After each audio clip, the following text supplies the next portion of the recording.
Radhe Radhe friends, कैसे हैं आप सभी। उम्मीद करती हूँ कि आप सभी बहुत ही अच्छे होंगे। फ्रेंड्स, क्या आपको पता है कि भोलेनाथ जितनी जल्दी प्रसन्न होते हैं उतनी ही जल्दी एक छोटी सी भूल की वजह से आपकी पूजा अधूरी भी रह सकती है। कई बार हम सालों साल शिव जी की पूजा करते रहते हैं, लेकिन अनजाने में कुछ ऐसी चीज़ें शिवलिंग पर चढ़ा देते हैं, पूजा के दौरान कुछ ऐसी गलतियां कर देते हैं जिसकी वजह से हमारी पूजा अधूरी ही रह जाती है।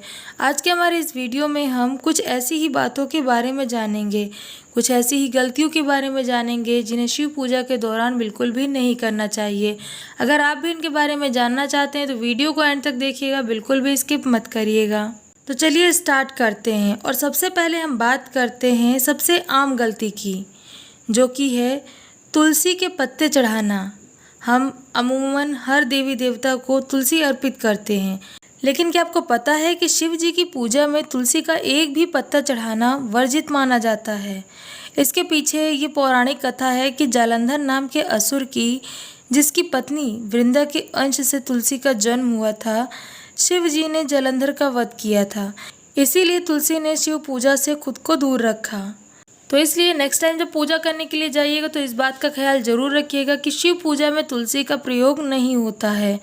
न केवल तुलसी बल्कि हल्दी और कुमकुम का भी प्रयोग शिव पूजा में नहीं होता है, क्योंकि हल्दी को स्त्रीत्व की और सुंदरता का प्रतीक माना जाता है, जबकि शिवलिंग पुरुष तत्व यानी कि भगवान शिव का प्रतीक है।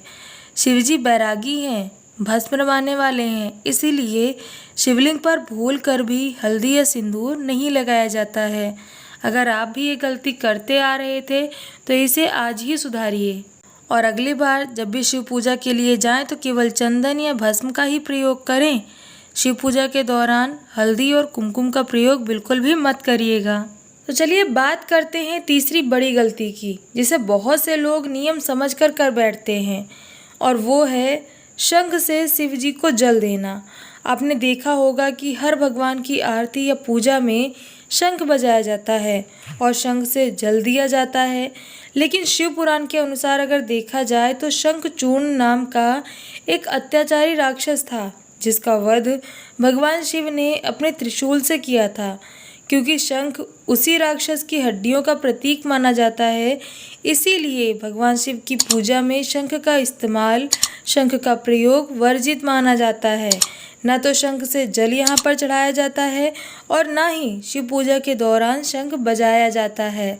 तो इसलिए नेक्स्ट टाइम आप जब भी शिव पूजा के लिए जाएं तो इस बात का ध्यान जरूर रखिएगा और शिव पूजा में शंख का प्रयोग मत करिएगा।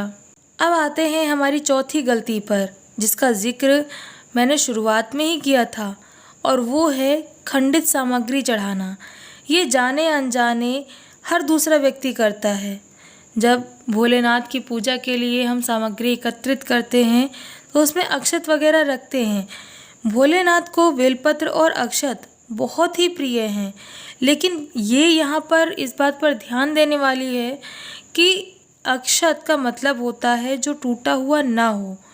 जल्दी जल्दी में हम बिना देखे ही कि जो अक्षत हम रख रहे हैं वो टूटे हुए हैं या नहीं हैं, हम उन्हें पूजन की सामग्री में रख लेते हैं और पूजा के दौरान इन्हीं अक्षतों का प्रयोग करते हैं, जो कि बिल्कुल भी नहीं करना चाहिए। क्योंकि शास्त्रों में खंडित चीज़ें चढ़ाना भगवान का अनादर माना जाता है। भले ही आप एक ही बेलपत्र चढ़ाएं, लेकिन वो पूरी तरह साफ, साबुत और बिना छेद वाला होना चाहिए, मतलब अखंडित होना चाहिए। ठीक उसी तरह अक्षत भी आप जो भगवान पर अर्पित कर रहे हैं उनका अखंडित होना बहुत आवश्यक है। तो इसलिए आप नेक्स्ट टाइम जब भी पूजा के लिए अक्षत निकालें तो इस बात पर ध्यान जरूर दीजिएगा। देखिएगा कि आप अपनी पूजा की थाली में खंडित अक्षत बिल्कुल भी न रखें, इस बात पर विशेष रूप से ध्यान दें। तो चलिए अब जानते हैं पांचवी और सबसे महत्वपूर्ण गलती के बारे में। ये गलती कहीं ना कहीं अगर देखा जाए तो ये पूजा की विधि से जुड़ी है। शिवलिंग की पूरी परिक्रमा करना, ये गलती ज़्यादातर लोग करते हैं कि जब वे मंदिर में शिव पूजा के लिए जाते हैं तो वहाँ पर भोलेनाथ की पूजा संपन्न करने के बाद उनका गोल गोल चक्कर लगाकर परिक्रमा पूरी करते हैं।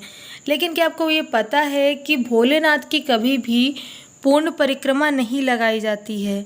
शिवलिंग की आधी परिक्रमा ही की जाती है। जिसे चंद्राकार परिक्रमा कहते हैं, क्योंकि शिवलिंग से जो जल बहकर बाहर निकलता है उस स्थान को सोमसूत्र या फिर जलहरी कहा जाता है, जो कि कभी भी लांघा नहीं जाता, क्योंकि इसमें शिव और शक्ति की ऊर्जा होती है।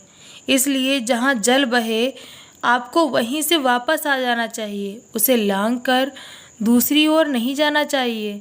तो इसीलिए नेक्स्ट टाइम आप जब भी पूजा के लिए जाइएगा तो परिक्रमा करते समय इस बात का पूरा ध्यान रखिएगा, शिव जी की पूरी परिक्रमा मत करिएगा, मतलब जो जल जो सोमसूत्र वहाँ पर बह रहा है उसको कभी भी मत लांघिएगा। ऐसा करना बिल्कुल भी शुभ फल नहीं देता। फ्रेंड्स, भगवान शिव बहुत ही भोले हैं, वे भाव के भूखे हैं, किसी आडंबर के नहीं। अगर अनजाने में आपसे ये गलतियाँ हुई हैं तो मन में डर मत रखिएगा, बस अगली बार से सावधानी बरतिएगा। और हाँ, कमेंट बॉक्स में हर हर महादेव ज़रूर लिखिएगा। उम्मीद करती हूँ कि वीडियो में दी गई जानकारी आपको पसंद आई होगी। वीडियो में दी गई जानकारी कैसी लगी कमेंट करके ज़रूर बताएं। वीडियो अगर पसंद आया हो तो इसे लाइक करके अपने दोस्तों और अपने परिवार के साथ ज़रूर शेयर करें, जिससे कि ये जानकारी उन तक पहुंच सके। अगर आप चैनल पर नए हैं और आपने अभी तक चैनल को सब्सक्राइब नहीं किया है तो आपसे रिक्वेस्ट बस यही है कि चैनल को तुरंत सब्सक्राइब करके बेल आइकन को ऑल पे कर दीजिएगा, क्योंकि इस चैनल पर आपको इस तरह की इन्फॉर्मेटिव वीडियोज़ रेगुलर मिलती रहती हैं। तो आज की वीडियो में बस इतना ही, मिलते हैं नेक्स्ट वीडियो में। राधे राधे।